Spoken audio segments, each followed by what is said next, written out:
in addition to yoga, I know you as an amazing photographer. I mean, I'm just, and a lover of dogs. Probably your best model is your dog. I feel the same way. Oh my God! Oh my God!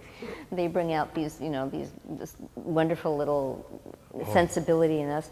But photography, where did that start? It started with my daughter's Sweet 16, and I bought a digital camera, and I went online to learn what to do with it, other than have it be an expensive point and shoot. And I found a guy who specialized in something called HDR, high dynamic range photography. It's a technique, and it allows you to bring out more. And that's where it started. And one night, I was never the creative one in my family. It was my mother, it was my brother. I was built to schlep. I was, so, and I took this picture of the pier, and it was the first. Santa Monica Pier? It's Santa Monica Pier. It's my favorite. It's one of, because it's there and it's a great foreground element. And it was my very first picture of the pier, and it was the first time in my life where I had to step back in amazement at something that I can't, that's one of the things I love about photography is, yeah, I'm the guy pointing the box, but I'm not the guy who created that.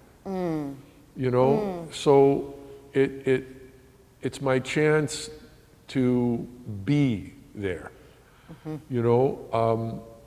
and it was so much of what the promise of yoga is for me, an opportunity because what's in my way of being is all the incessant noise in my head. Opinions, judgments, all that stuff. And it goes away. I know you've mentioned with your photography finding the isness that is there. Well, yeah. And that, in a way, with the yoga, I guess. Sometimes I don't take pictures. Sometimes just being there is just the best. It's just nectar. The nectar, being present with that's what it arises. is. It's being present. And yeah, I'm the guy with the box, and I frame it, and I edit it later, and I do what I do with it, but it's more about communicating the experience of being there.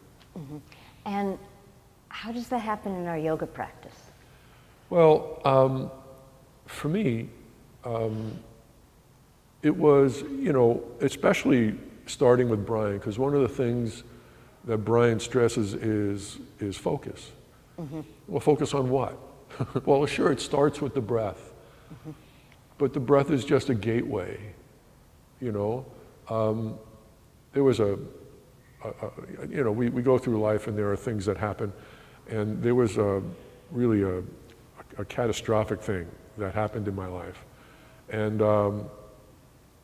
I went to my yoga practice, and Shavasana was where I could let go and cry. The practice itself was where I could get quiet with what was going on, with the feelings that were going on with me, underneath all the thoughts, but given my background, I deal with everything but joy with anger. My feelings are hurt, I get angry. So I got to get underneath it, to the pain, and let it go. That to me is a deeper level of being than just a surface rage. Rage for me is at least now anyway, is a very surface thing that we as people tend to identify with. We never say, I have anger. We say, I am angry. So we immediately identify with it, and the moment we do, we lose power. Because that's who we are, that's who we're being. It has us. It has us, exactly. Yeah. The trigger is, and you're just off. But the yoga allowed me at least to slow down enough, to get enough distance from it enough to find what the truth was.